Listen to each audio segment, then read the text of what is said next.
Chapter 3. The Grind, Dismissed. Maestro Volkov's sharp decree sliced through the final fading note from Madame Moreau's piano. The word hung in the supercharged air of Studio A for a beat, fragile as spun sugar, before shattering. A collective sigh swept through the room, not quite loud, but profound. The sound of 30-odd bodies finally releasing breath held captive for hours under his relentless scrutiny. It was like watching puppets whose strings had been cut. Dancers, moments before striving for ethereal lightness or peasant joy, crumpled. Some sank directly onto the floor where they stood, heads dropping between knees, chests heaving. Others stumbled towards the walls, collapsing against the cool plaster beneath the bars, eyes closed. A few, like Ashlyn, immediately began the practical work of peeling off sweat-soaked layers or tending to their battered feet. The battlefield. After the battle, my own legs felt like unreliable stilts, trembling with the sudden cessation of extreme effort. The adrenaline that had fueled me through that last brutal variation drained away, leaving behind a bone-deep ache and the unnerving sensation of being hollowed out. But collapsing wasn't an option. Not for me. Not with hours still stretching before me until true rest was even a remote possibility. I pushed away from the imaginary center stage, moving towards my usual spot at the bar, stage left. Each step was a negotiation with protesting muscles. I leaned forward, resting my forehead against the cool, smooth wood, letting its solidity seep into me for just a moment. Outside the tall, arched windows, the city had surrendered fully to the early darkness of late January. Streetlights cast cold, yellow pools onto sidewalks likely slick with refrozen slush. Another freezing night beginning. "Elena?" May's quiet voice came from beside me. I lifted my head. She stood there, her usual gentle expression clouded with concern, already pulling on thick leg warmers over her pale pink tights.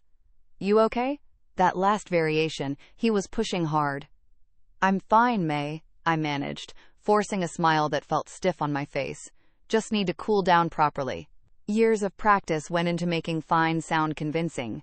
"He pushes everyone hard." "True," she conceded, though her eyes still held a worried glint. She hesitated, then added softly, "Just take care of yourself, okay?" "Always." I deflected smoothly. "You head out, get some rest." She nodded, giving my arm a light squeeze before gathering her bag. Across the room, Tommy had flopped dramatically onto her back, starfish-limbed on the floor. "Man, I thought my lungs were going to give up in that last allegro," she declared to anyone within earshot, though her voice lacked its usual boisterous energy. "And did you see Volkov's face when I almost went sideways on that assemblée?" "Thought he was going to spontaneously combust." "Focus on the correction, Tommy, not his theatrics," I called over, my voice sharper than I intended, echoing Volkov's own relentless demands. Habit. Or maybe just fatigue making me curt. She needed to learn discipline, control, especially with her fiery technique. Burning bright was one thing. Burning out was another. She made a face but subsided, starting a half-hearted hamstring stretch. My cool-down routine was as ingrained as any choreography. Slow, deliberate stretches, easing abused muscles, trying to coax length back into contracted fibers. Hamstrings first, feeling the familiar intense pull, breathing through it, then the hip flexors. My right hip, still complaining from Nutcracker, needed careful handling. I moved through the sequence, aware of my body's inventory of aches and potential failure points. Left foot definitely bruised from those hops. Arches screaming. Lower back tight. Manageable. I repeated the word like a mantra. It had to be. I glanced towards the front. Veronica was already packing her bag, moving with sharp, efficient grace, pointedly not looking tired, pointedly ignoring everyone except her small clique who were now fawning over her technique. I felt the familiar, useless prickle of irritation and pushed it down. Wasting energy on Veronica was a luxury I couldn't afford. Ashlyn walked over, zipping up a fleece vest. "Need any more lamb's wool?" "I found that extra bag I had." "Maybe, thanks, Ashlyn," I said, genuinely grateful. Little kindnesses felt huge on days like this. Mine feels like it disintegrated in the last 30 minutes. "Tell me about it," she sighed, then gave a quick, supportive nod before heading towards the door, joining Celeste, who waited patiently. Their quiet solidarity was a constant. Finally, allowing myself to sit, I pulled out my small massage ball, placing it under the arch of my right foot, leaning into the almost excruciating pressure, trying to release the cramp, threatening to seize the muscle. Control. Even in cool-down, it was about control. Managing the pain, managing the fatigue, managing the clock ticking relentlessly in my head. 5:38 p.m. Calculation mode engaged automatically. 10 minutes max for this cool-down. 10-minute shower. Fighting for hot water. 5 minutes to throw on street clothes, layers, essential for the walk to the subway. Out the stage door by 5:55. The schedule was tight, unforgiving. Subway ride. 25 minutes if it's running on time. Use that to eat the protein bar. Another wave of weariness washed over me at the thought of the chalky bar that constituted dinner most nights. Home by 6:20. Elevate feet immediately. Ice the hip? Maybe. Quick check-in call with Abuela. Keep it brief, keep it light. Then the long stretch until needing to transform again. Maybe 3 hours, maybe 4 if I skipped eating something real. To just exist. To let the ache settle. Let the adrenaline fade. Maybe even attempt a brief shallow sleep before the entire machine had to start up again for nocturne ready by 10:30 p.m. for the 11 p.m. show. Another costume, another persona, another demanding physical output. This one, fueled by the thumping bass and hazy lights of the club, performing for a crowd entirely different from the hushed reverence of the ballet audience. Dance until 1 a.m., maybe 2 if the tips were good. Then the cold, lonely journey home through the sleeping city, muscles screaming, mind buzzing, knowing that 8:30 a.m. class would arrive with brutal indifference. I thought briefly, unwillingly, of the man in the suit I'd seen watching from the front of the studio earlier. Stonewall. Board member, asking about shoes, about resources. His eyes had been sharp, analytical, missing nothing. Had he seen the tremor? The way I favored my foot? Had he seen the cracks in the facade? I pushed the thought away. He was just another suit, looking at bottom lines, unable to comprehend the real cost, measured not just in dollars for shoes, but in sleep, in strain, in secrets kept hidden in the shadows after the stage lights went down. He didn't matter. Only survival mattered. Only control. I forced myself through the meticulous cool-down stretches, willing my protesting muscles to lengthen, to release the vice-like grip they'd held throughout Volkov's relentless drilling.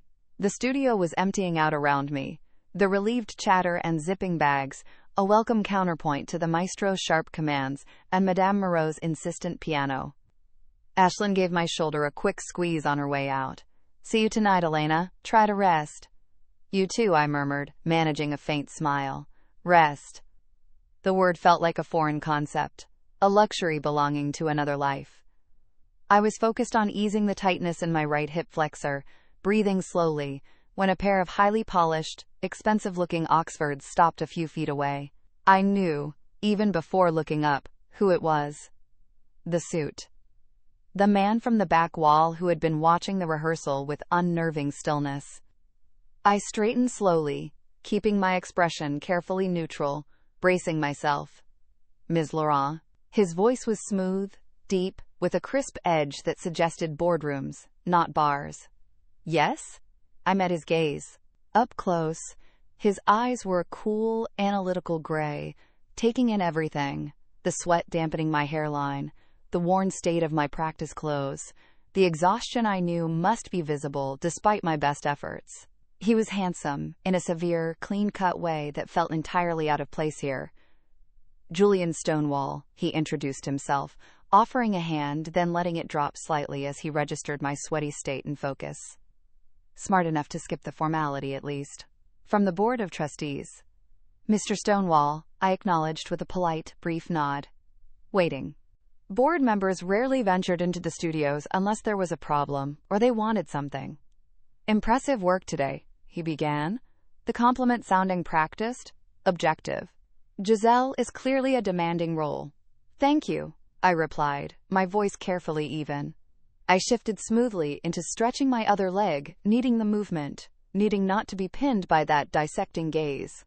I'm gathering information on resource utilization, he continued, his tone shifting subtly, the analytical purpose sharpening beneath the polite surface. To better support the dancers, naturally.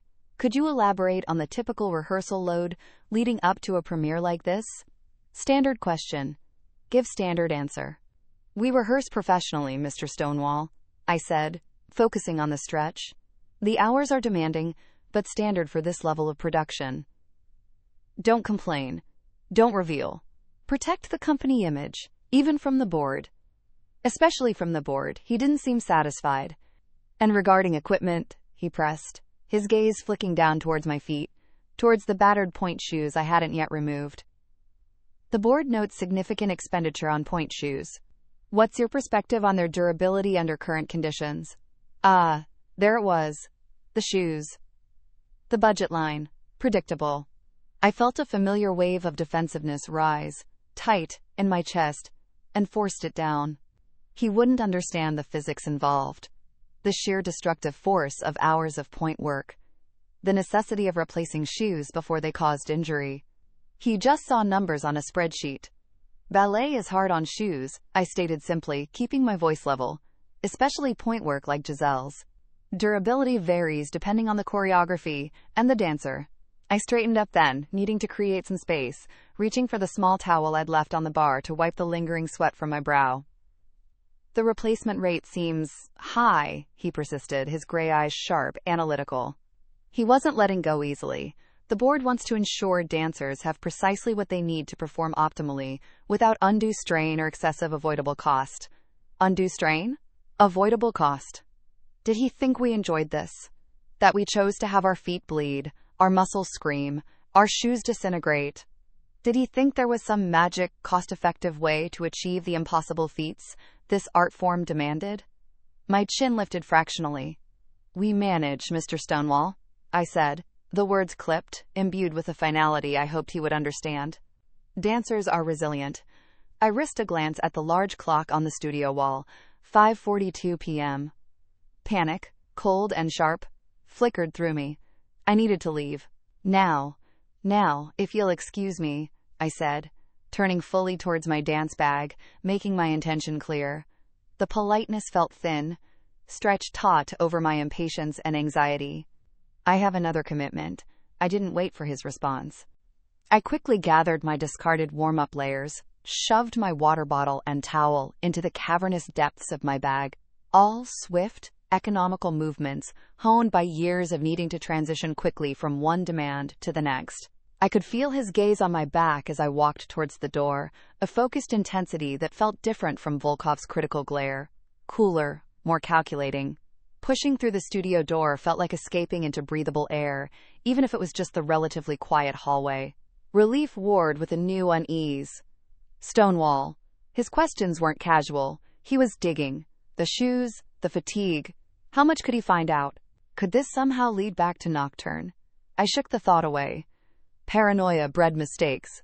He was just a suit, focused on budgets. He couldn't possibly understand the complexities, the sacrifices, the hidden currents beneath the polished surface of the Viridian Ballet. He didn't matter.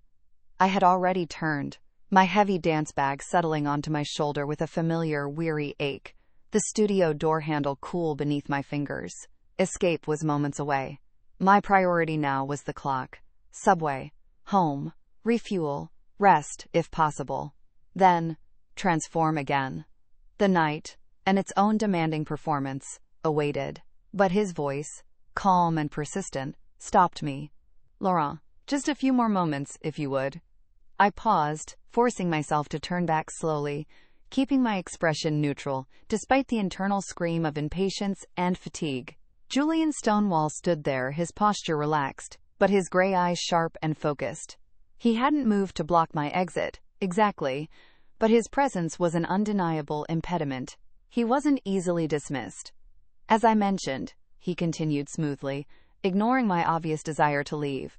The board is reviewing resource allocation across the company. Understanding the typical demands on principal dancers is crucial. Could you elaborate just briefly on the standard weekly rehearsal schedule during a heavy production period like this? He gestured vaguely back towards the now mostly empty studio. And those point shoes. The board genuinely wants to understand if the current supply meets the dancers' needs adequately, or if there are issues with quality contributing to the high replacement rate. He doesn't give up. The questions were reasonable, phrased with concern for, quote, dancer welfare. But I felt the underlying current of financial scrutiny, the search for inefficiencies. He saw us as line items, assets, depreciating equipment. The familiar wall of defensiveness solidified within me.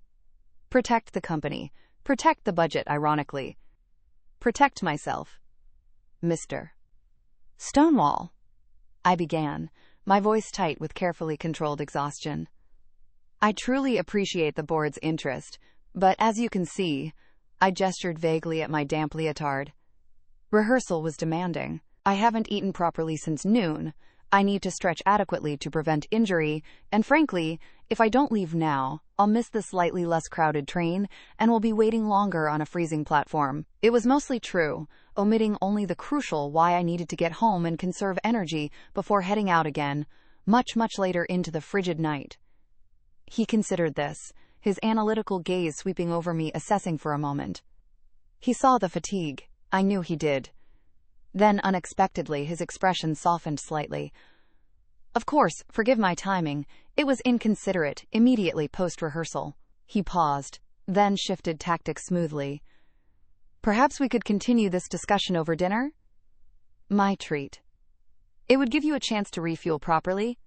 And honestly, you look like you could use a decent meal more than a crowded, cold train ride, he added, before I could immediately refuse. And my driver can ensure you get home efficiently afterwards, avoiding the wait entirely. Dinner? With him? My mind instantly recoiled. Alarm bells clanged. Was this part of the investigation? A way to get me to let my guard down? Thank you, Mr. Stonewall, but that's really not necessary, I began, already formulating a polite refusal. I just need to get home. I couldn't afford the distraction, the potential scrutiny. My life outside these walls was carefully compartmentalized for a reason. Consider it a professional courtesy, he persisted gently, yet with an underlying firmness that suggested he was accustomed to getting his way. And efficient use of time for both of us. We resolve the board's queries. You get a good meal and a comfortable ride home. He held my gaze, a hint of challenge in his own. Unless you truly prefer the protein bar and the icy platform? He saw too much. The mention of the protein bar, though likely a guess, hit uncomfortably close to home. Still, I hesitated. Sharing a meal felt too personal, too exposed, especially now, feeling raw and depleted. But the thought of waiting on that windswept train platform, the hurried solitary meal at home, weighed against a real dinner, warmth, maybe even flavor. He must have sensed my hesitation. Is there anywhere nearby you actually enjoy eating? He asked, his tone shifting slightly, becoming less like an interrogator, and more like, well, just a man asking about dinner. Not just efficient refueling, but actual food you like? The unexpected question caught me off guard. My mind, weary and starved for simple comforts, instantly conjured an image, not just a taste but a feeling. The warmth, the steam rising from crispy-edged arepas con queso at El Cafetal, the little Colombian place tucked away on a side street downtown. The only place in this entire frozen city that tasted remotely like Abuela's cooking. A wave of sharp, poignant longing washed over me. Longing for her warmth, her food, the lost ease of childhood before everything became so complicated. Eating out, especially somewhere like El Cafetal, was a luxury I hadn't allowed myself in months. Every spare dollar obsessively tracked, funneled towards the reason I pushed myself through this relentless schedule. The crushing weight of obligation tied to my family's past. The situation born from desperation long before I was born, its icy grip still tight around my future. This man, this Stonewall, was offering a direct, if temporary thaw to that internal freeze. A free meal, a hot meal, a taste of home, a comfortable ride, saving precious time and energy, keeping me out of the biting January wind for a little longer. And the show at Nocturne didn't start until 11 tonight. I did the mental calculation. Dinner, say, 6:30 to 8 o'clock? Ride home, 8:30? That still left over 2 hours, before I needed to even think about transforming into my nighttime persona. It felt risky, letting him this close, letting him see anything beyond the controlled dancer. But the pull of those arepas, the sudden, fierce craving for that connection to warmth, to abuela, to the why behind all this sacrifice, it was surprisingly strong. Stronger, perhaps, than my ingrained caution. I met his waiting gaze, my decision coalescing in that moment of intense longing. There is, I admitted, my voice barely above a whisper, feeling strangely vulnerable. A Colombian place. Downtown. El Cafetal. They have amazing arepas. A slow smile touched Julian Stonewall's lips, softening the analytical lines around his eyes, making him look younger, less intimidating. El Cafetal it is, he confirmed smoothly. He gestured towards the main exit, a silent question. Allow me? I hesitated one last fraction of a second, the internal warnings buzzing like trapped wasps. What am I doing? This felt dangerous, like stepping onto thin ice, but the thought of those arepas, hot and cheesy and tasting like sunlight I hadn't seen in months, the image of Abuela's smiling face, it tipped the scale. With a stiff, barely perceptible nod, I readjusted the heavy bag on my shoulder and turned towards the door, towards the biting cold outside, towards the unexpected detour, towards dinner with the man from the board.